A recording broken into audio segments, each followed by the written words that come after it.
his landlord, Moy, is who he calls the governor. Oh.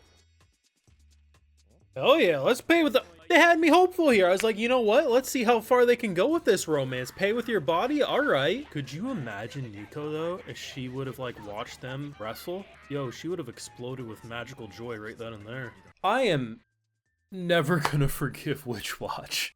The way they broke my heart with laughter as I laughed at poor Khan, who just... The more they whipped him, the more I laughed, but the more honestly depressed I got. I am never gonna doubt this show again though, because not once, but twice, I thought to myself, that is the funniest thing this show could do. There's no topping it. It's all downhill from here. I mean, at one point, your superhero for a children's play, the Automan, by day is beating up thugs who look like they could be in Team Rocket, and then by night, is the Ottoman for his wife, and acts like a sub as she's the dominatrix. You would think in any other show, there's no topping the absurdity of that. And then they introduce the second half, where my boy Moy's like, you're gonna sell your body. And I'm like, okay, Nico, get the camcorder, let's see where this goes.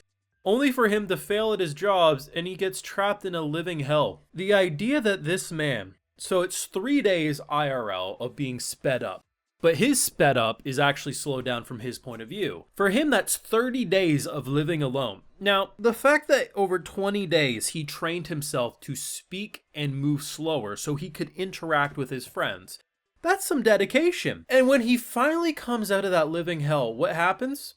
He no longer can speak or act normally because his brain is like sped up / slowed down. And I'm like, how in God's name did this show make me laugh as hard as they did with the worst superhero I think I've ever experienced in any media, that somehow the dumb jokes I come up with, which most of the time anime, I'll make some stupid jokes like, oh, it'd be funny if Moy makes him pay with his body by turning him into a footstool like this, and they do. I'm kind of half expecting this show is actually written because they have something strapped into my brain that they can feed on my thoughts, because the way they're writing jokes the exact way I would is, it's kind of frightening me. Only to lead into poor Khan just, did he kind of bring it on himself for wanting to, do magic? Yeah, at this point, asking her to do any magic it's like playing Russian roulette and there's like 11 rounds in the chamber, and then the 12th round that may not blow your brains out is still gonna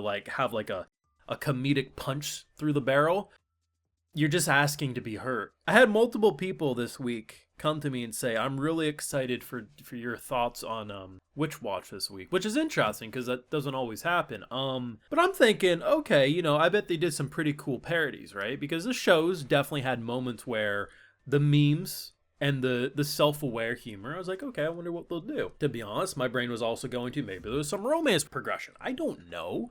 But the fact that in an episode that essentially had the most sexual thing you could have, like, the only way it would have been more sexual is if he was sucking on her toes while in Ottoman form. And to be honest, I'm not entirely confident he doesn't do that when the cameras aren't rolling.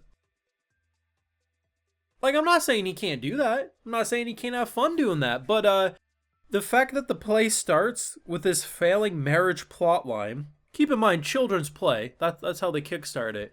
Only to, you forgot our anniversary again, therefore, we're gonna do the thing. I'm surprised she didn't bust out the strap-on right then and there, but Buddy, despite he was acting like it was so hard to do, it wasn't. It wasn't like he was planking. He was, like, in doggy style. It wouldn't have been that bad, but, maybe that's part of the charm for them, him begging and pleading. I don't know. That's just the funniest shit I've seen all year. I'm not going to say there's no topping it, because I said that multiple times in this episode proved that it can, even if it doesn't necessarily make me laugh quite as hard, they do top the absurdity, because the fact that our boy, the best part too is how they showed it from his perspective. From their perspective, he's just a jittery little asshole. He's like Tweak from South Park if you gave him like 15 Red Bulls and watched him jitter all over the screen. From his point of view, everyone looks like demons. The thing too is, while 30 days is a long time to be alone, because it's not like he can do anything fun. He can't like I mean, he could have read books, I suppose. That's like the one thing that wouldn't have really changed by his speed being different, but he can't watch TV, play video games. And I guess given the like the very social behavior of his character, it would be hell.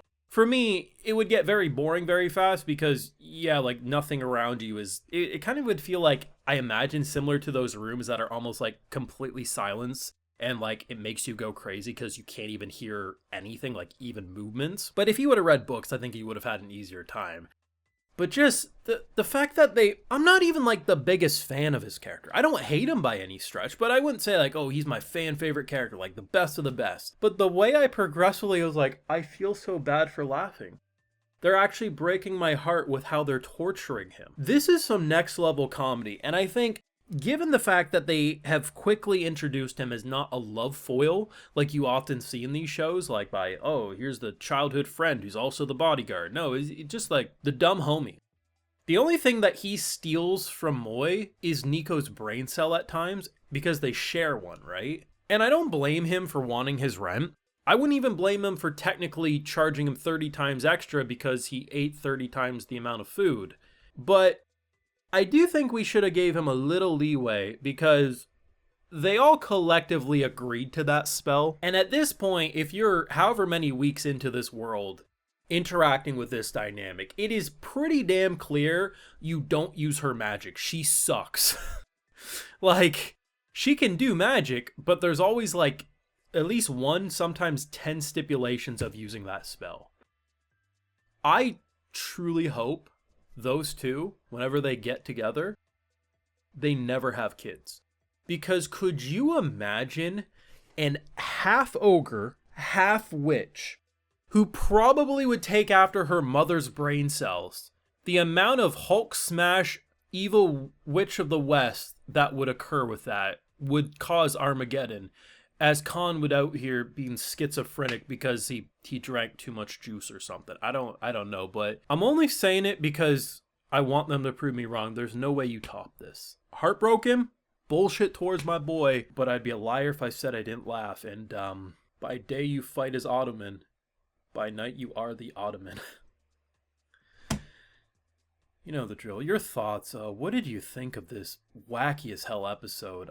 Leave a like if you enjoyed, subscribe if you're new around here, of course, ring that bell. We do got the Patreon where we got the full live reactions over there exclusively, and hey, while you're over there, I'll also give you a video shout out. Alright, so today we got Mav, Jarl Borgov, Omar, Jay Vorty, Daniel Koskell, Sufflin Coda, Connor Brown, GR Vallis, Intar Students, and we also have Fozzie Wolf. So I appreciate the support, everyone. Please take care. You know, have a good one.